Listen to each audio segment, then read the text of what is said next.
Muy bien, veamos y respondámonos cómo sabemos si una intervención funciona y esto como una introducción al análisis estadístico de comparación de grupos relacionados. Bien, esta es la situación. Se está aplicando una intervención,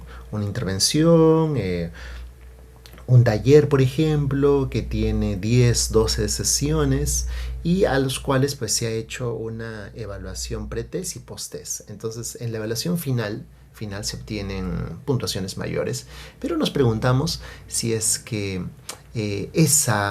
digamos, ese puntaje más alto se debe a la intervención, si es que la intervención se está funcionando.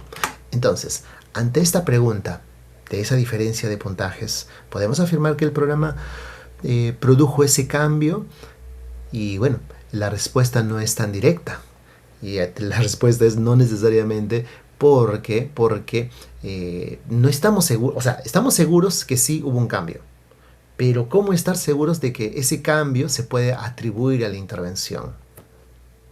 A ver, vamos a esquematizar cómo controlaríamos y nos aseguraríamos de ello. Miren, por ejemplo, en la evaluación inicial, el primer día de la sesión, es más, en el primer momento de la sesión, se van a tener dos grupos. Primero el grupo denominado experimental, el cual va a recibir el tratamiento, la intervención, y también vamos a tener paralelamente un grupo de control. En ambos se hace la evaluación pre-test y luego transcurrido un tiempo se hace la evaluación post-test. Entonces se espera, y bueno, en el anterior ejemplo se ha observado que en la evaluación post-test del grupo experimental hay una puntuación mayor. ¿Está bien? Hay una puntuación mayor. Entonces lo que uno esperaría es de que en el grupo de control que no recibió la intervención, pues la puntuación sea igual que al inicio, todo en el grupo de control, igual al inicio o digamos, ya, diferente pero muy cercano al inicio, ¿no? Entonces, a partir de eso podríamos pensar de que bueno, ambos grupos, el grupo experimental y el grupo de control, tienen las mismas condiciones externas y por lo tanto, al final, en la medición post-test, pues si es que el grupo experimental tiene, este puntaje mayor, en donde tienen las mismas condiciones, digamos, externas situacionales, pero el grupo de experimental tuvo esa intervención o tratamiento, entonces sí podríamos pensar y estar más seguros de que este puntaje o este puntaje mayor se debe a la intervención o tratamiento. Paréntesis, este puede ser un puntaje mayor o menor dependiendo la variable de estudio. O sea, si estamos evaluando convivencia escolar, yo esperaría acá una puntuación mayor luego de la intervención, ¿no? Si fuera bullying en el aula, pues la intervención yo esperaría que me dé un puntaje menor, ¿verdad? Al final de la intervención. Uh-huh. Bien, entonces, ¿por qué necesitamos el grupo de control? Sí, justo acá en el ejemplo, como en lo que les describía, puedo tener acá en el grupo experimental una diferencia positiva y pues de buen tamaño, ¿verdad? O sea, de 75 a 60 puntos hay una buena diferencia en los puntajes.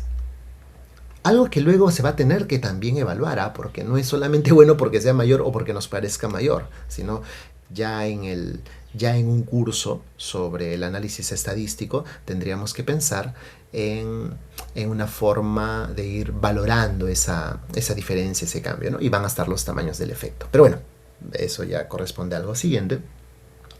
Acá sí, pues bueno, vamos a pensarlo así. Sí, se nos hace intuitivamente que hay una diferencia interesante, ¿verdad? En comparación del grupo de control, que esto, bueno, básicamente puede ser error de medición, ¿no? O sea, más menos un punto, más menos 2 puntos, más menos 3 puntos en una variable psicológica. Claro, dependiendo del rango de puntuación, podríamos decir que básicamente es la misma puntuación. ¿Está bien? Entonces, ¿por qué es importante el grupo de control? Miren, sin grupo de control, o sea, si no tuviéramos esto de acá, solamente vamos a ver acá esta parte de arriba. la diferencia mayor.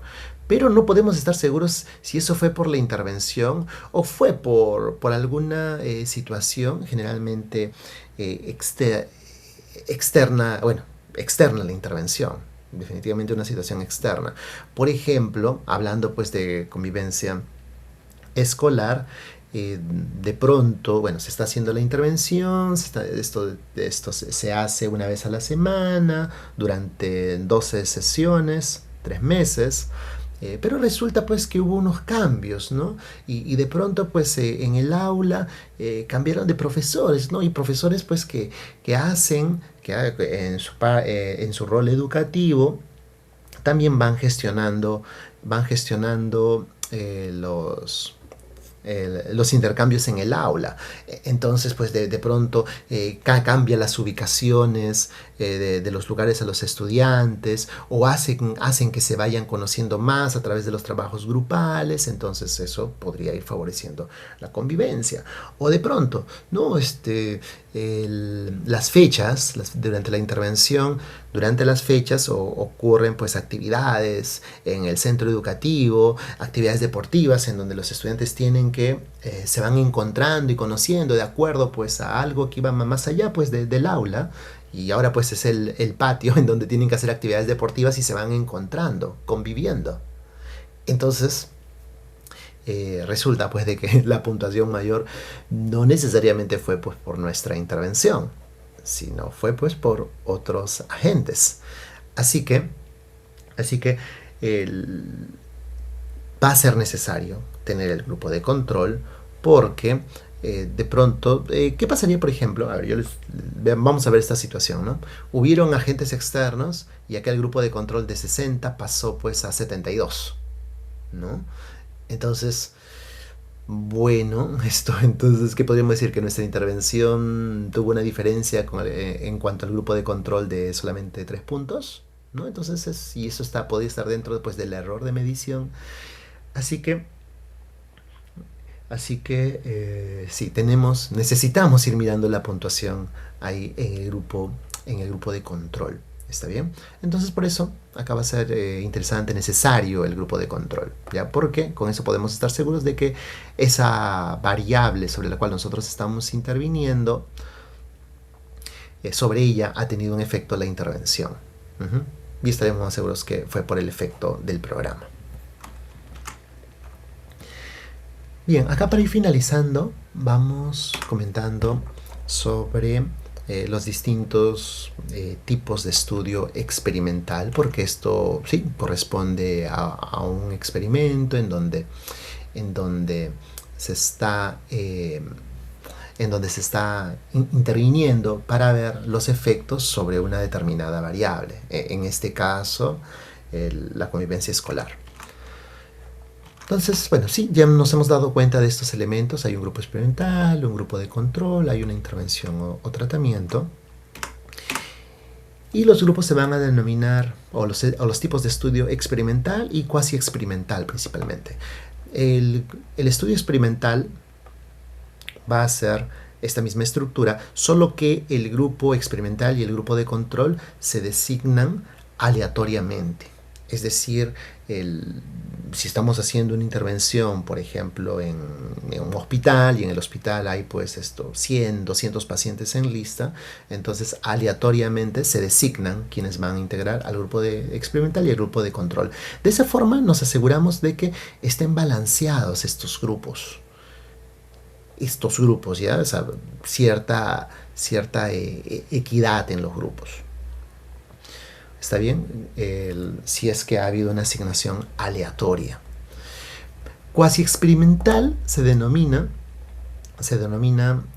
al tipo de estudio en donde también hay un grupo de control, pero el grupo experimental y el grupo de control ya no han sido designados aleatoriamente, sino ya se encontraban previamente constituidos. Por ejemplo, nos dicen de que necesariamente la intervención se tiene que dar en un curso,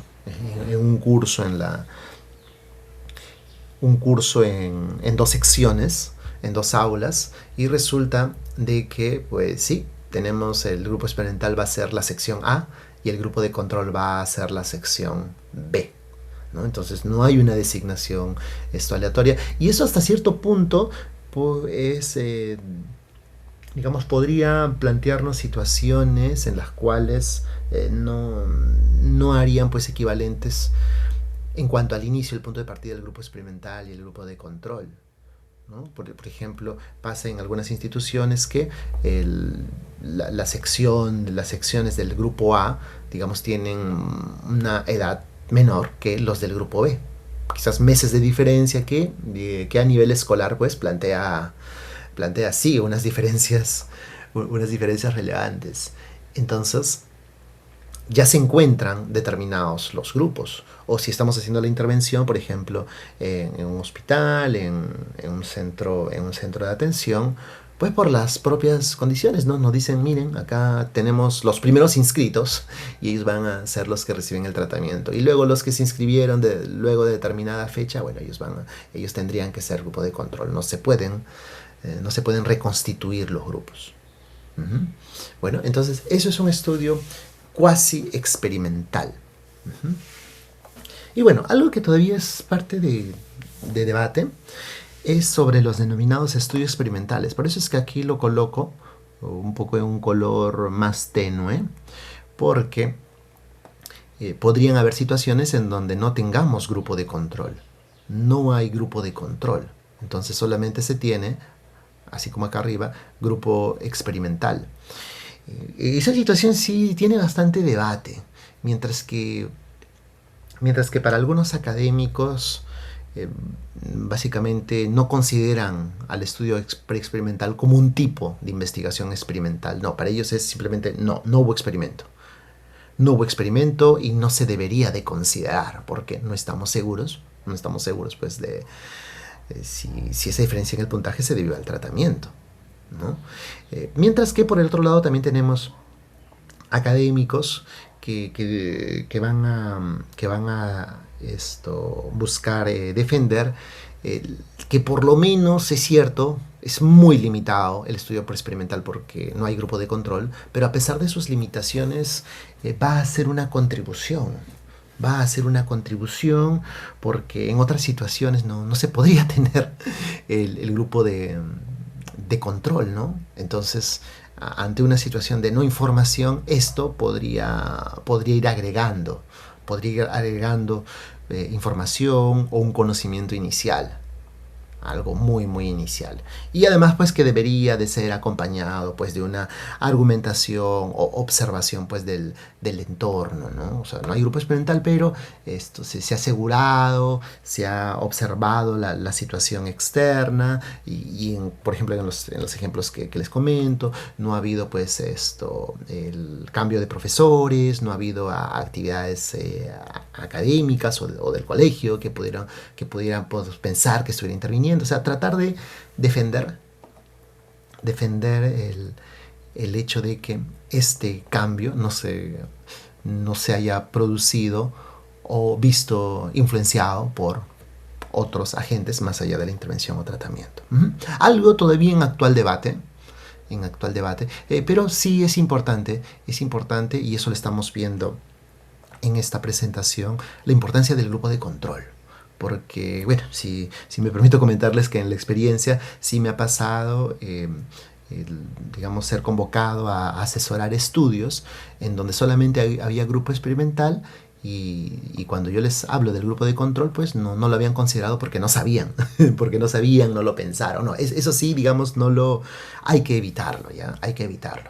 Si es que hay que, con este conocimiento previo, de cómo ir valorando los efectos de un programa, sí, pues tenemos que saber desde antes la importancia de un grupo de control y por lo tanto buscar implementarlo, tenerlo. Uh-huh. Muy bien, bueno, entonces sí, con esto a modo de cierre comentar, ¿no? Que hemos visto que en una intervención, un tratamiento busca producir esos cambios.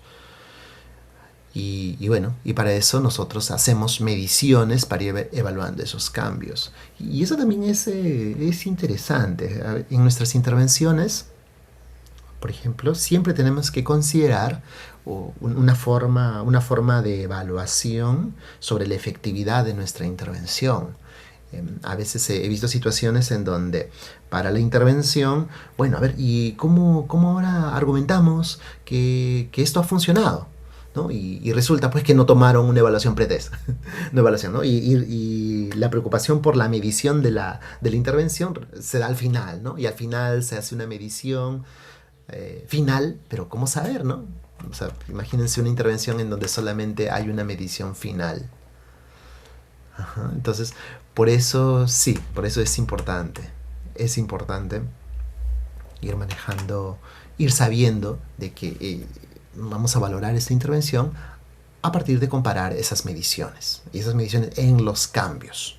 En el cambio antes y después. Y bueno, también hemos visto, resaltado la importancia del grupo de control. Y bueno, y ahora la pregunta que viene es, ¿cómo podemos evaluar esto estadísticamente? Ujú. Y sí, y en nuestro reporte entrará un componente descriptivo, un componente inferencial y un componente del tamaño del efecto. Y eso se tendrá que ver en el curso correspondiente. Ujú. Muy bien, bueno, entonces, bueno, gracias a esta introducción al análisis de comparación de grupos relacionados o también denominado grupos pareados. ¿Ah? También se le denomina grupos de par, pareados, o de una misma muestra también, grupos pareados. Muy bien, listo. Gracias.